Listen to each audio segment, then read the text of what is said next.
for me, it's really very difficult sometimes to have this belief regarded as genuine, that even though I come from a commercial company, my product may have actual benefit and value, psychologically and cognitively speaking, a real value for children that is taken away from the profit that obviously we are after, right?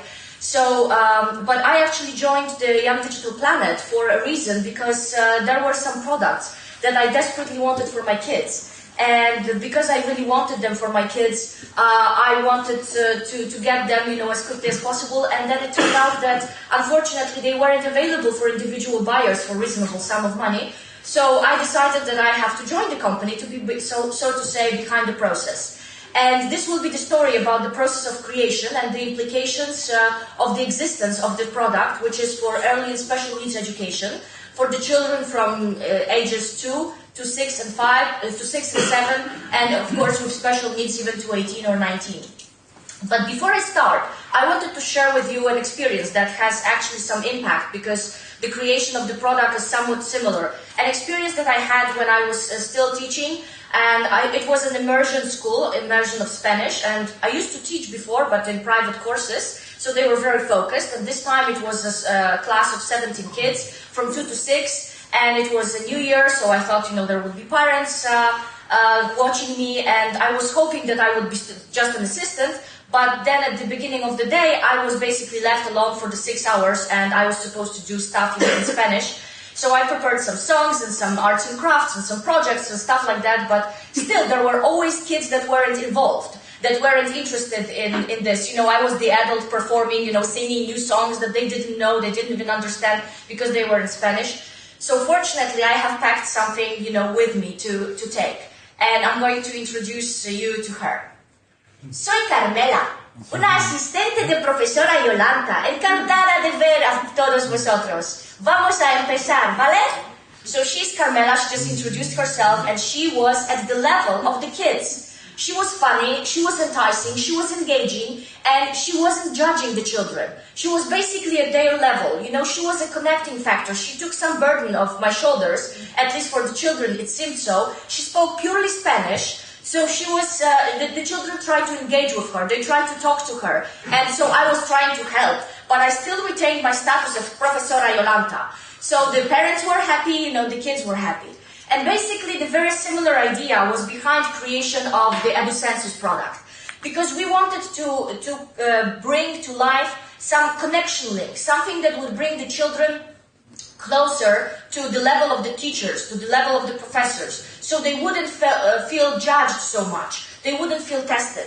And it's especially important because the product is really for special needs education as well, and it started as a speech therapy product. So speech therapy and any therapy is a really challenging process, it's a hard work. Children actually go there to deal with their problems. They go there because they have some challenges. And they may not be impaired at all. They just happen to have a certain delay at a certain moment of time. That's all. But they have to fight it. And so they really feel, well, like this. I mean, they are concerned and they don't like to come. And so therapists were dealing with this problem, having only pen and paper and mirror sometimes, to help to play with the children. So the children were constantly self-aware that they are the ones to deal with the problem. So we decided that we have to develop something that's going to bring some fun and some involvement, engagement, fun and enticement to the product. But we still needed to retain the educational value of this product. So it was very important that it was developed by professionals. And in order to make it fun, in order to entice, in order to make the computer a little bit less impersonal, we have decided to develop some alien creatures. And so the alien creatures were to be funny, they were to introduce the kids, run through all the exercises, they were basically around in all the activities. But as you can see, they were a bit bizarre. We thought that they were funny, alien, trustworthy, but they had no hands.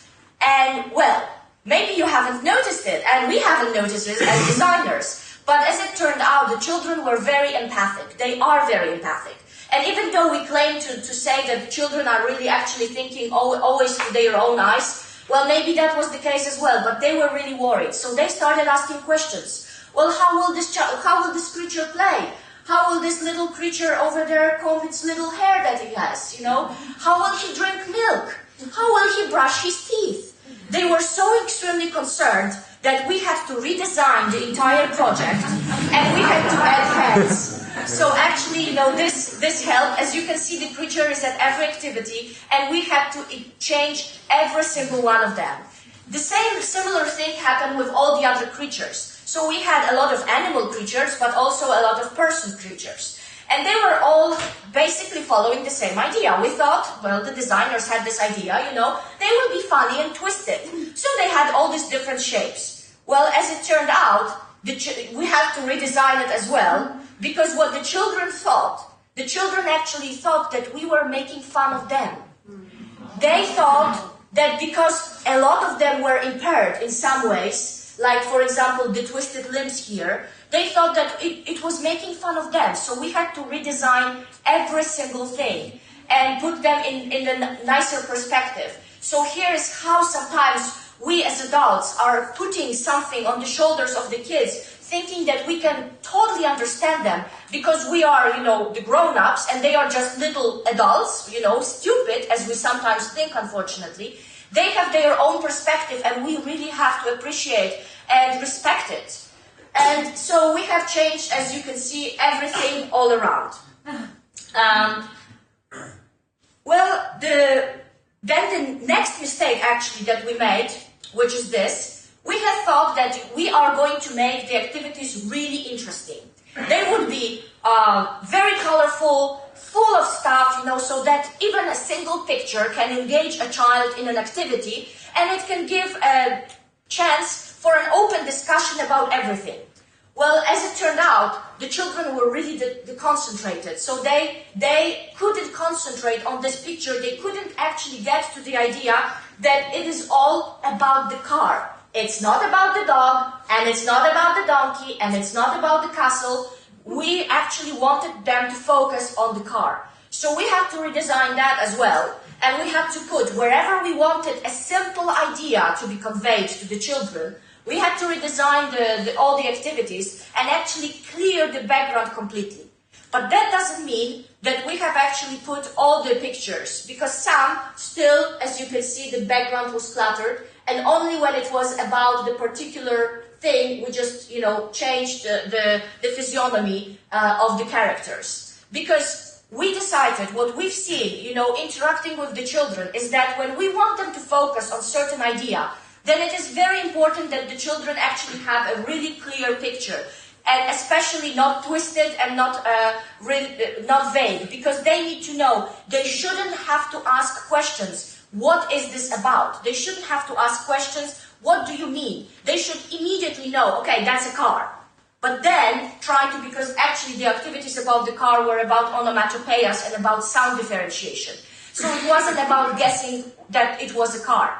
But when it was about it, when it was about complex instructions, then of course we wanted to stay and save the pictures, you know, the way they were. Because, you know, children, what we have realized are really extremely good at deciphering and decluttering the information that they get. We adults are not that good at this. We need clear message in order to act. But children can travel through vague and unknown, and they can just get the exactly things that they need to move forward. They will figure it out. We really underestimate them. So here is the example of the clear picture.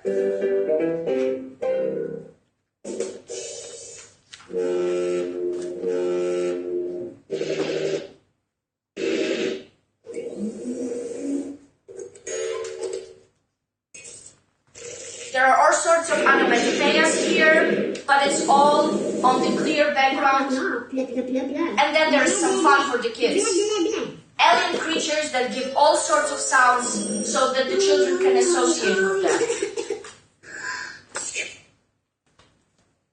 And then, when it was about more complex stuff, The background and all the information was there. Put the apples into the basket and put the vase with flowers on the table. Turn off the television set with the red button and turn on the radio. Put all the round items into the basket and hide all the blue ones in the chest. What time is it? It is 12 o'clock. What has happened to you? I was riding too fast and I fell over. So as you can see, the moment that it is about dialogues, it is about life, it is about complex instructions, in those particular moments, the exercises are actually pretty complex, and children are dealing really great with this. We have studied different methodological approaches, and we have decided that really something only really closely related to nature will be effective and efficient, because children need to rely on what they see around, and then what they learn. We kind of looked at the ontogenetic development of the children, ontogenetic language development and ontogenetic development in general. Because children are, what we already heard in the keynote speakers, they are really perfect learners. They know, they mastered learning much better than, than we are capable of later on. So they are really good. Another really important issue was that the parents were really frightened about the amount of the computer that's been in the children's life. They have been communicating to us that, well, okay, my child is already spending, I can't take him away from the computer. Why do you want me to spend another, hour or two? Well, first of all, we didn't want the children to spend an hour or two, only 15 or 20 minutes. That's enough if you practice that, especially that you are shaping and enhancing all the skills and the abilities. But what we have done, we have created hundreds of printable worksheets that allow children basically to do all kinds of games outside of the computer. So puzzles, sequence, dominoes, memory games, rebuses, and and labyrinths, and crosswords, and all sorts of stuff, for dressing the girl right here, and just telling time, everything that we could think of. Also, we have developed manual activities that were telling children in first of all, you could cut out everything, and then you were given detailed instructions as to how to make the actual activity. Then we also developed videos with a lot of exercises and activities that were showing the instructions for the children and for the teacher to be followed later on. And I will show you one that actually is moving. March like a robot. Invite someone. There are just several that I sped up here because it would be too much. There are detailed instructions as to how to put the hand, how to move your leg, and how to do everything. Hop. Start clapping. When you hear stop, just march in place. Here we go. Hop. First, try to walk and then clap, like the children in the video. Now lie comfortably on your back, and when you hear the music, march in its pace across the ceiling. So it's really a lot about coordination. Again, music, but music in a much broader aspect than you could think. So what really constitutes a good resource for children? Well, definitely something that will allow individualization, repetition, comprehensible and instant feedback, fun and engagement, but will have minimum demands towards child's working memory. So it will use familiar concepts, clear backgrounds very often, and will be straightforward. There will be animation, and the sound will come from its source, so there will be no questioning of it. Has intuitive navigation, allows a child to experiment on their own. When the children can see the results of their actions. Walk. Run. Skate. Jump. And when they have a chance to record themselves, to actually listen to their own voice, it's very important because, as we have found out, many children do not realize that they have control over their own voice. That it is not the voice that controls them, but it's the other way around. And it's an amazing, epiphany, basically when they realize it, that, oh my God, I can sing, I can say a poem, and it's very important for child development, to actually do those kind of activities, which the schools are quite forgetting. So we have designed a lot of activities for recording. Hat, scarf, glove, skirt. Basically, all the vocabulary activities have a chance to record the voice and to try and compare it to the original. Frost paints the windows, icicles grow. The roosters loss, the roosters cry grew and grew. Cock-a-doodle, cock-a-doo. Conversation. One ladybird found out from the flowers that what they adore are sun showers. I like this song. And we actually composed everything. So the lyrics, the melody, it's all ours. And you can record, you can sing here and the karaoke. And then there are activities afterwards. Because it's not really, we have discovered, it's not about the song. It's not enough to just learn the song by heart, because that doesn't necessarily mean that the child has understood the meaning of it. So it really is important for the child to play. Well, what else constitutes a good resource? Well, all the areas of development need to be tackled. So this is our big pride. So there is sign language, it's very quiet. I don't know why the voice changed. But there is dactylology and the lip reading. So every single, from 30 categories, 1,200 words, they are all accompanied with sign language video and with lip reading. And then there has to be a chance to consolidate all that knowledge. So a lot of games have to be applied, and they have to be differentiated, different each time, so the child does not get, doesn't get bored. But still, it needs to be consolidation, so it needs to be based on what has been taught before. It can't just go off the wall, and come from like a different source. There has to be some suspense and some activities that are very differentiated. Graphomotoric skills need to be practiced. That's something really important, and you can practice it with a mouse, actually.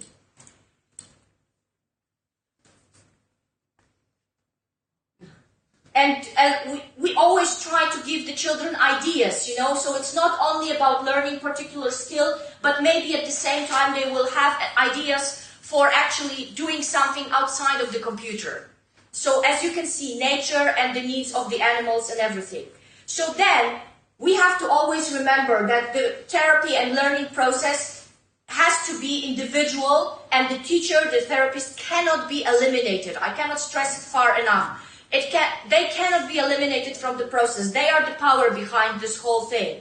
And then we will get the results that we actually want. There will be no question that the learning is fun and engaging, just the way it should be, because the computer doesn't have to be the enemy of the family. It can actually be a friend to consolidate. And so all the little people will be happy. The patients, the learners, the pupils, the children, the sons, the daughters. Thank you very much.